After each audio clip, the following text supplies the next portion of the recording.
제목 한번 같이 읽어볼까요? 읽겠습니다. 시작. 도파민 중독의 극복. 아마 이 제목만 들어도 어떤 내용일지 참 궁금해지는 내용일 것 같은데요. 저에게는 한 가지 취미가 있습니다. 저의 취미는 뭐냐면 바로 책을 사는 건데요. 여러분, 책은요 읽는 게 아니라 사는 겁니다. 기본적으로 책은 집에다 꽂아두는 재미가 있는데요. 제가 틈만 나면 또 조금 쉼을 누리고 싶을 때 하는 게 뭐냐면 알라딘 그 인터넷 사이트에 들어가요. 서점을 갈 시간까지는 없고요. 알라딘을 들어가서 거기도 이제 차트가 있습니다. 탑백을 들어가서 베스트셀러가 뭐가 있는지를 이렇게 살펴보는 거죠. 그러면서 이 사람들의 관심이나 생각이 지금 어디로 향하고 있는지를 그 사이트를 보면서 제가 많이 보게 되는 거죠. 요즘에 또 어제 다시 들어가 보니까 확실히 연말이라서 분위기가 많이 바뀌었어요. 불과 한 달 전만 해도 다른 분위기였는데 요즘에 연말이다 보니까 뭐 에세이라든지 수필이라든지 이런 것들이 참 많은 것들을 보게 됐지만 제가 이 설교를 준비했던 한 달 전만 가도요 그런 내용보다는 좀 다른 내용의 차트가 있었습니다. 어떤 책들이 있었냐면요, 한번 들어보세요. 도둑맞은 집중력, 공부하고 있다는 착각, 최적의 공부 뇌, 힘든 일을 먼저 하라. 여러분, 이 책 제목만 들어도 어떤 내용인지 좀 감이 오시나요? 어떤 뭐 집중력에 관한 거, 그리고 또 이런 이슈가 있더라고요. 뇌의 최적화, 이런 것들이 올 한 해에도 그렇고 이번 또 2학기에 큰 화두였던 것 같습니다. 아마도 이런 책들이 많이 쏟아져 나온 이유는 오늘 설교 제목처럼 도파민 때문일 것 같아요. 여러분들도 도파민 중독에 대해서 한번 좀 들어봤을 겁니다. 저도 사실 이 도파민 중독에 대해서 사실 잘 몰랐는데요. 심창맨 유튜브를 보다가 심창맨의 도파민 중독에 대한 이야기를 듣고 도파민 중독이 이런 거구나 라는 걸 생각하게 됐는데요. 뭐 여러분 너무 잘 아시겠지만 잠깐 설명해 볼게요. 보통 이제 우리가 삶을 살다가 보면 또 특별히 또 입시에 있는 여러분들 집중력이 저하되는 원인 중에 하나가 도파민에 절여진 뇌라고 꼽기도 합니다. 이 도파민은 우리 몸에 있는 호르몬인데 어떤 성취나 성공이나 이런 것들을 할 때 느끼는 쾌락이거든요. 근데 이 쾌락을 담당하는 호르몬이 우리가 좀 착각을 하는 거죠. 이 쾌락은 행복이야. 이렇게 생각을 해서 계속해서 이 도파민이 나오는 행동을 하는 겁니다. 뭐 예를 들면 쇼츠나 릴스를 보는 거. 이건 기가 막히게 도파민이 많이 나오는 행위입니다. 뭐 또 이런 것들도 있겠죠. 그 어떤 그 삶의 어떤 우선순위 리스트를 투두 리스트를 적어놓는 거예요. 그리고 그거를 내가 체크할 때마다 사실 도파민, 성공에 대한 이 도파민들이 막 분출이 되는 겁니다. 그런데 문제는요, 우리 뇌가요 신기하게요 이 도파민에 절여지게 되고 도파민이 막 나오게 되면 이상하게 우리 뇌가 이 도파민을 기대해요. 이게 무슨 얘기냐? 예를 들면 이런 거예요. 내가 어떤 유튜브나 뭐 쇼츠나 릴스를 봤어. 근데 그게 재밌을 줄 알았는데 뭐 1시간, 2시간, 3시간 보다 보면 어느 순간 현타가 오는 거죠. 내가 뭐 하고 있는 거지? 이런 생각들이 드는 순간들. 이때를요 도파민 마이너라고 합니다. 그러니까 무슨 얘기냐면요, 이게 어떤 이 도파민이 계속해서 분출될 것만 같은 그 상황이 실제로 이루어지지 않으면 도파민 지수가 싹 가라앉고요, 한마디로 무기력에 오게 되는 것이 바로 요 도파민 마이너의 상황인 겁니다. 그래서요 이게 좀 심해지면요 어떤 상황이 오냐, 삶이 무미건조해요. 뭐 혹시 이런 분 계십니까? 뭘 해도요 재미가 없어. 혹은 뭘 먹어도 맛이 없네.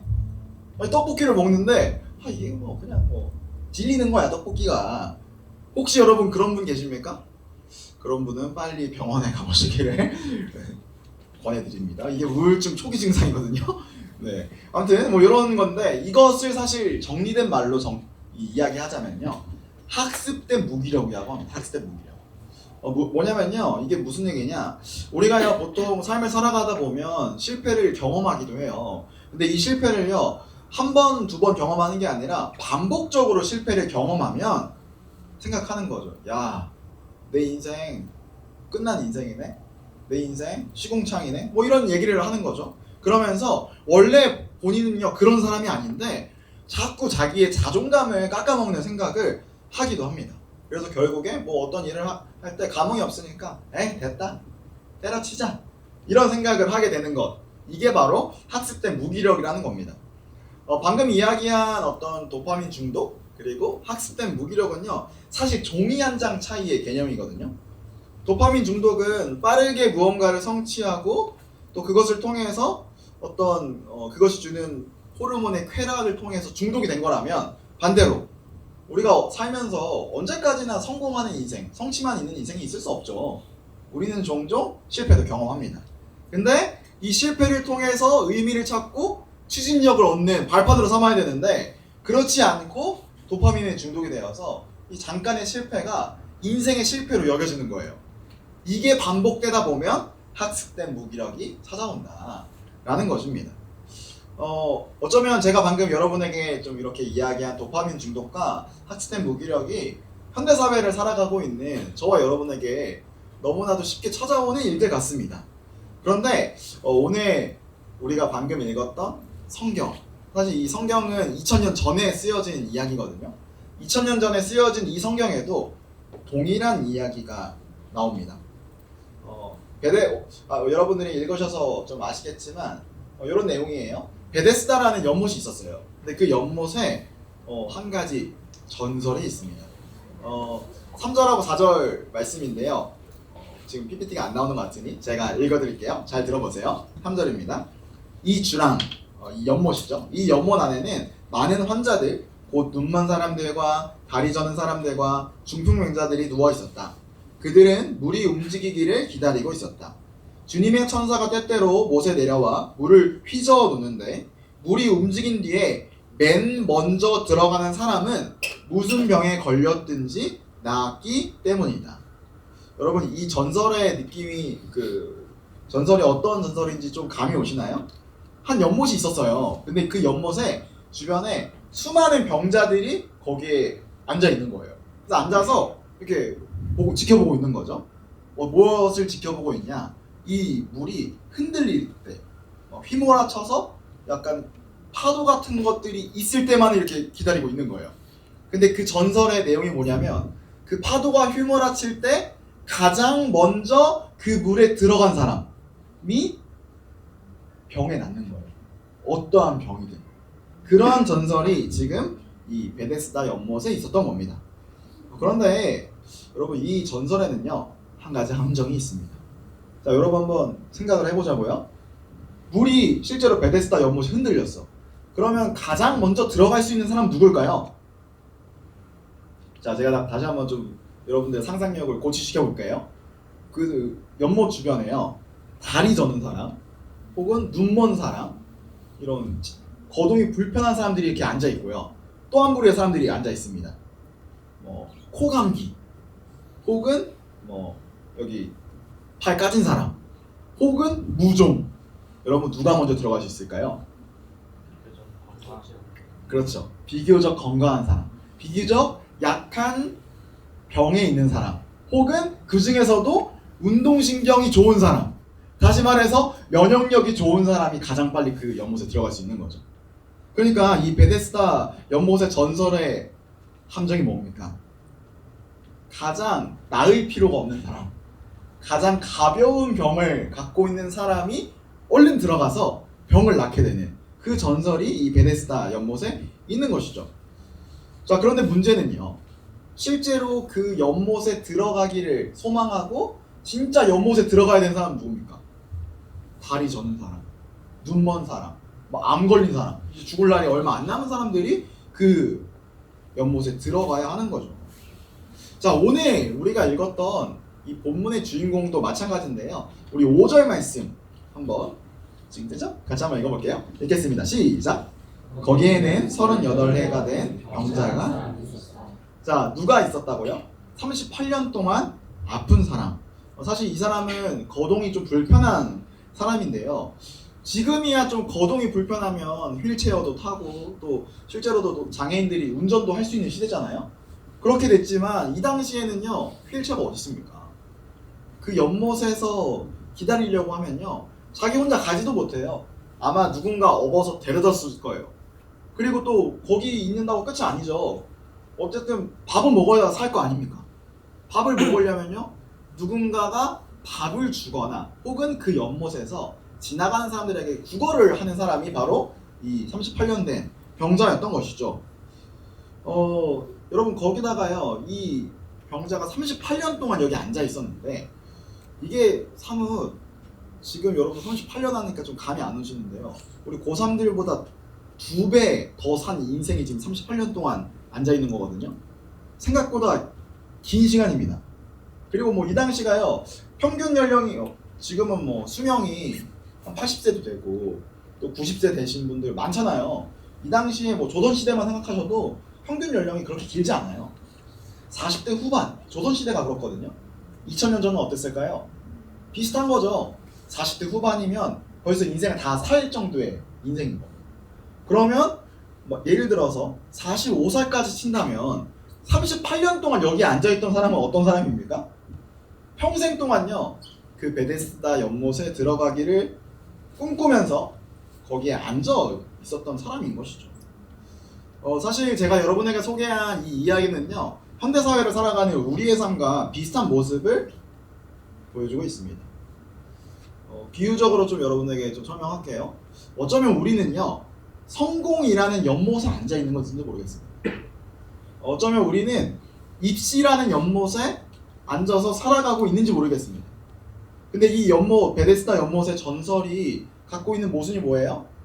가장 빨리 들어간 사람한테만 혜택이 주어져요. 여러분, 성공이라는 연못이 어떻습니까?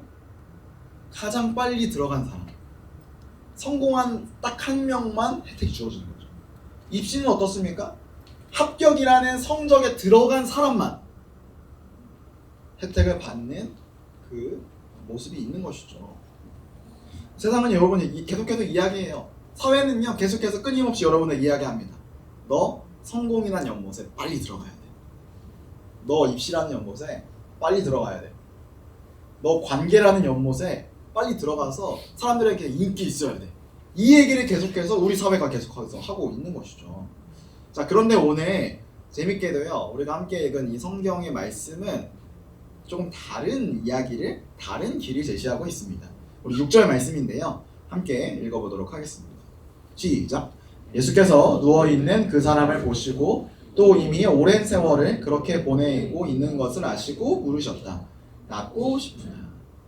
예수님이라는 분이 이 38년 된 병자에게 찾아오십니다. 그리고 나서 그분이 이야기하시죠. 그 누워있는 사람을 보시고요, 이 사람이 38년 동안 아픈 것을 이미 아시고 말씀하시는 거예요. 야, 38년 된 병자야, 너 정말 낫고 싶니? 자, 근데 재밌는 건요, 이 병자의 답변이 좀 독특합니다. 우리 7절 말씀인데요, 함께 읽어볼게요. 시작! 그 병자가 대답하였다. 주님, 물이 움직일 때에 나를 들어서 못에다가 넣어주는 사람이 없습니다. 내가 가는 동안에 남들이 나보다 먼저 못에 들어갑니다. 여러분, 이 답변이 좀 독특한 답변인 거 아세요? 아까 6절에서 예수님께서 뭐라고 물어보셨죠? 너 낫고 싶니? 그러면 뭐라고 대답해야 돼요? 네, 저 낫고 싶어요. 저 나와서 저 걸어 다니고 싶고요. 나와서 친구들하고 놀러 다니고 싶어요. 저도 보통 사람들과 똑같은 인생 살고 싶어요. 이렇게 말하는 게 정상이죠. 근데 지금 뭐라고 대답하고 있죠? 7절에? 저는요, 저기 베데스다 연못 들어가고 싶은데 저 넣어준 사람이 없네요. 남들이 저보다 먼저 갔네요. 지금 자기가 저 베데스다 연못에 들어가지 못한 그 상황에 대해서 원망하고요. 나에게 환경이 좋지 않았어?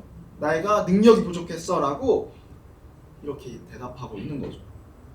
여러분, 이 질문을 우리에게 적용한다면 이렇게 바꿀 수 있을 것 같습니다.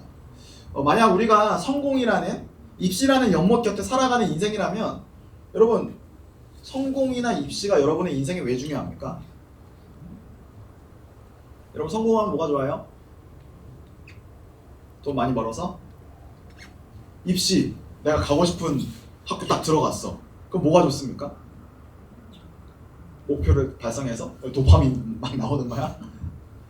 사실 여러분들 이거에 대해서 명확하게 이야기하기 좀 어렵지만 아마 공통된 주제는 이거 같아요. 행복에 관한 이야기죠. 이 사회가 또 여러분 있는 주변 환경이 어떤 성공이나 입시에 대해서, 또 특히 부모님들도 그렇죠.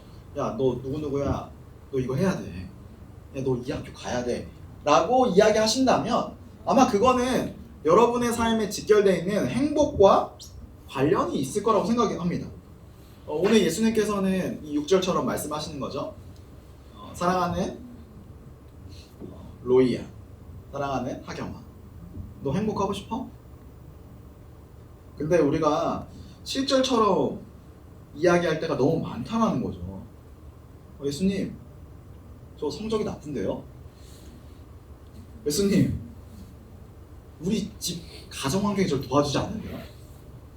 예수님, 우리 부모님이 저를 지지하지 않아요. 제 꿈을 포기하래. 예수님, 제가 좀 외모가 남들보다 좀 뛰어났으면 좀 편하게 살았을 텐데 그렇지 않아요. 예수님, 제가 좀 성격이 좀 활발해서 친구가 많았으면 좀 괜찮았는데 그렇지 않네요. 이 얘기를 하고 있는 거죠. 여러분, 예수님이 행복하고 싶냐라고 물어본다면 사실 우리가 진정으로 답변해야 되는 답변은 행복하고 싶습니다여야 합니다.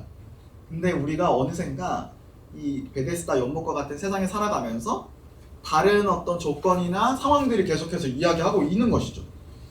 이에 대해서요, 예수님의 답변은요 조금 명확합니다. 우리 8절 말씀인데요, 함께 읽어보도록 하겠습니다. 시작. 예수께서 그에게 말씀하셨다. 일어나서 내 자리를 걷어가지고 걸어가거라. 너무나도 간단하게 말씀하시죠. 야, 너 38년 동안 누워있었어? 야, 그러면 걸어가. 너 나을 거야. 야, 뭘 그렇게 어려워해? 걸어가면 끝나는 문제야 라고 이야기하고 있는 것이죠. 놀랍게도 이 이야기의 끝은 이렇게 끝납니다. 우리 9절 말씀인데요, 함께 읽어볼게요. 시작. 그 사람은 곧 나아서 자리를 걷어 가지고 걸어갔다. 그날은 안식일이었다. 여러분, 너무 놀랍지 않습니까?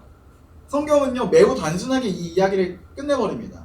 38년 된 병자가요 낫게 된 과정을요 설명하지 않아요. 이 사람이 뭐 근육이 다시 붙어서 또 운동력이 생겨서 걸어갔다 뭐 이런 얘기, 과정을 설명하지 않고 결과만 이야기하고 있습니다. 여러분, 이 이야기가 의미하는 것은 무엇일까요? 병의 고침 자체는요 38년 된 병자에게 중요한 문제였어요. 문제의 핵심이었죠. 근데요, 이 38년 된 병자는요, 이 문제의 핵심을요, 문제의 해결을 전설과 같은 이야기 혹은 어떤 주변 환경에서 이 문제의 해결을 찾고 있었던 것이죠. 그런데 놀랍게도요, 답은 가까이에 있었습니다. 병을 나을 수 있도록 진정으로 도와주시는 분이 옆에 계셨던 것이죠. 여러분, 특별히 오늘 교회에 처음 오신 분들이 계시고 또 기독교에 익숙하지 않은 분들이 계시기 때문에 좀 설명을 드리자면요, 기독교가 성경이 끊임없이 이야기하는 진리는 이겁니다. 성공이라는 연못, 입시라는 연못, 다른 사람들과 경쟁이라는 연못은요 우리에게 완전한 행복을 가져다 주지 못해요. 아까 그 도파민 중독처럼요, 그 연못을 먼저 들어갔을 때 잠깐의 성취는 있을 수 있어요. 하지만 그것이 완벽한 행복으로 우리의 인생을 종결짓지 않습니다. 성경과 기독교가 이야기하는 진리는 예수님이라는 분에게 행복이 있다라고 이야기하는 것이죠. 38년 된 병자에게 주어졌던 해결책처럼 베데스다 연못만 바라보고 사는 인생이 아니라 예수님의 이야기를 듣고 걸어가면 된다라고 성경을 이야기하고 있는 거죠. 여러분, 우리에게도 마찬가지입니다. 성공이라는 연못, 입시라는 연못만 바라보고 살아가는 인생이 아니라 우리의 인생의 행복이 어디에 있는지 진정으로 깨닫고 걸어가는 것, 그것이 우리에게 필요한 것입니다. 제가 어제도 한 친구랑 이렇게 만나서 이야기하는 시간이 있었는데요, 이 친구랑 이야기하면서 또 식사하면서 여러 이야기를 주고받다가요, 이 세상에서의 삶을 나눈 일이 어제 있었습니다. 이 친구는 어떤 정의라든지 또 이 세상의 문제에 대해서 관심이 있는 친구인데 이야기가 이어지다가 정치에 대한 이야기까지 가는 거죠. 그래서 함께 그런 이야기를 하면서 어떤 정치 체제가 과연 우리에게 행복을 가져다 줄까? 이런 얘기를 막 하고 있는데요, 여러분, 결론이 뭐였을까요? 결론은요, 정치에서 우리 사회의 완벽한 정의가 구현되기가 쉽지 않다라는 거를 나누게 된 거죠. 실제적으로 국민의힘이 정권을 잡으면 행복과 모든 사람의 정의가 있나? 또 그렇지 않잖아요. 반대로 더불어민주당이 정권을 잡으면 행복과 정의가 완벽하게 실현되나? 그렇지 않은 것들을 이미 역사적으로 계속해서 발견하게 되는 거죠. 제가 이 친구랑 이야기하면서 나누게 됐던 건 결국 어떤 정치 구조나 어떤 사회의 정의는 그렇게 쉽게 얻어지지 않는다. 그게 1번이었고, 두 번째는 이 깨어진 세상 가운데에 우리가 살아가는 게 쉽지 않다라는 이야기를 좀 긴 시간 동안 나누는 시간들이 있었습니다. 그렇다면 여러분, 이 깨어진 세상, 또 정의가 없어 보이는 이 세상에서, 또 한국 사회에서 여러분들은 어떻게 행복을 찾고 계시나요? 오늘 또 교회에 처음 온 친구들에게 좀 설명을 드리면, 교회는, 기독교는요, 그 행복이 사랑에 있다라고 이야기를 합니다. 우리의 진정한 행복이 사랑에 있다라고 해요. 여러분, 사랑은 무엇일까요? 사랑에 대해서 좀 알고 계세요? 여러분들이 정의하는 사랑은 무엇입니까? 연인 간의 사랑? 여자친구와의 사랑? 뭐 그런 것도 있을 수 있겠죠? 혹은 뭐 부모님의 사랑이 있을 것 같습니다. 나를 위해서 모든 것을 포기하시는 부모님. 또 그뿐만일까요? 친구와의 사랑도 또 사랑이죠. 친구와의 우정도 어떻게 보면 사랑의 한 부분입니다. 다양한 사랑이 있을 수 있는데요. 여러분, 사랑은요, 사실 그렇게 작은 개념이 아닙니다. 사랑은, 또 특별히 성경에서 말하는 사랑은 희생에 가깝습니다. 무슨 얘기냐? 내가 사랑하는 존재를 위해서 기꺼이 나의 모든 것을 내어주는 것, 이게 사랑의 본질입니다. 여러분들이 혹시 누군가를 위해서 나의 것을 기꺼이 줄 수 있다면, 나의 모든 것을 줄 수 있다면 그건 사랑이에요. 저는 제 아내한테 그럴 수 있거든요. 제 간이라도 쓸개라도 다 빼줄 수 있어요. 왜냐하면 사랑하기 때문인 거죠. 여러분, 성경은요, 분명하게 이야기합니다. 그 사랑이, 그 완벽하고 완전한 사랑이 예수님께 있다라고 이야기를 합니다. 아마 교회를 처음 다녀보거나 기독교에 익숙하지 않은 친구도 이런 얘기는 들어봤을 거예요. 예수님이 십자가에 매달려 죽었어. 이 얘기는 아마 교회 하면 떠오르는 이미지죠. 이게 어떤 이야기냐면요, 깨어진 세상, 인간의 죄로 가득한 인생이 회복되는 단 하나의 길은요, 하나님의 사랑, 그리고 그 사랑의 표현이 바로 자기의 목숨과 맞바꾼 예수님의 인생인 거예요. 여러분, 결국 기독교가 이야기하는 것은요, 우리 인생의 진정한 행복은 자신의 목숨과 맞바꾼 예수님의 사랑에 있다라고 이야기하는 거죠. 그래서 그 사랑을 경험한 사람은요, 그 사랑에 마음이 감동된 사람은요, 자신도 그 사랑을 실천하며 그 사랑이 조금이나마 주변으로 흘러가기를 원하는 삶, 그게 사랑을 경험한 사람들의 이야기인 거거든요. 아마 여기에 친구들의 요청에 의해서 오늘 이 자리에 온 친구도 있을 겁니다. 친구들이 여러분 왜 데려왔을까요? 자기가 경험한 예수님의 사랑을 나눠주고 싶기 때문이죠. 이 교회라는 곳에서 사랑이 진짜 있음을 보여주고 싶기 때문에 아마 여러분들 초대했을 겁니다. 물론 친구들이 보여주는 사랑은 완벽하진 않아요. 그렇지만 그 예수님의 사랑을 경험했기에 예수님처럼 똑같이 살아가진 못하지만 닮아가기 위해서 노력하는 과정 중에 아마 여러분들을 데려왔을 것 같습니다. 이제 설교를 이제 마무리하려고 합니다. 요즘 도파민 중독이 참 많은 화두였고, 또 실제로 저도 이것들을 해결하기 위해서 도파민 디톡스라고 유튜브에 치고 한번 해봤어요. 잠깐 스마트폰 내려놓고 잠깐 저의 삶을 멈추는 시간들을 가져본 거죠. 생각보다 그런 시간들이 개인적으로는 쉼이 됐고 영원히 살아난다라는 생각을 하게 됐습니다. 근데 참 재밌게도요, 제가 도파민 디톡스 하면서 학습된 무기력 경험했거든요. 제가 이 과정에서 깨닫는 게 있는 거죠. 이 도파민으로 가득한 게 단순히 삶의 변화, 패턴의 변화? 여기에 있지 않구나. 이거 호르몬의 문제인 줄 알았더니 알고 보니까 이건 가치에 대한 문제더라고요. 어제도 제가 밤 늦게까지 몇몇 친구들하고 이제 통화하는 과정들이 있는데 통화하고 나서 참 마음이 아프더라고요. 한 친구랑 이제 11시에 통화하고 막 그랬거든요. 11시에만 통화가 가능한 거예요. 학원 그때 끝나니까.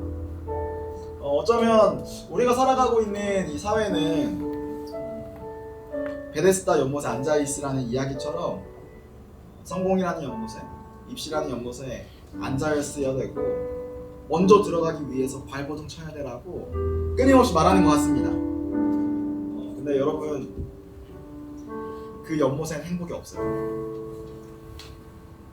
행복은 자기의 목숨과 맞바꾼 예수님의 사랑에 있습니다.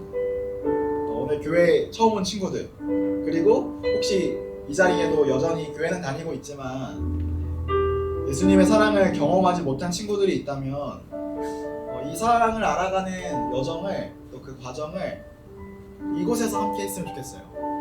그리고 예수님과 함께 하는 이 과정을 저와 함께, 또 여러분들의 친구들과 함께, 선생님들과 함께 했으면 좋겠습니다.